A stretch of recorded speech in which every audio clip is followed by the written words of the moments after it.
তো ব্লু জোনে নেমেছি, আমরা যেমন তেমন জায়গায় নামিনি, আমরা নামেছি টিভি টাওয়ারে। আর আপনারা জানেন যে টিভি টাওয়ারে কেমন এনিমি নামে, কিন্তু আপনারা এটাও জানেন যে আমি কতটা ভালো খেলি।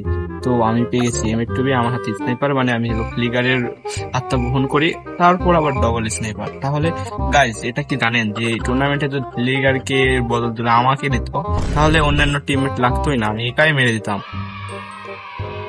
তো গাইস এটা স্যান্তানো ক্যারেক্টারের জন্য ওকে মারতে পারলাম না, না হলে ওর মতন স্কোয়াড আসলে কোনো সমস্যাই নাই। তো সামনে অনেক ফাইট নিতেছে, আমি কোনো ভয় করবো না, আমি ডবল স্নাইপার আছে, আমি রাশ দিয়ে দেবো।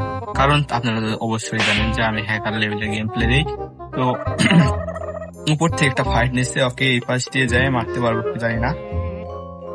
গাইস বাংলাদেশের এই টুর্নামেন্টটা হারার একমাত্র কারণ হচ্ছে আমাকে নেই নাই।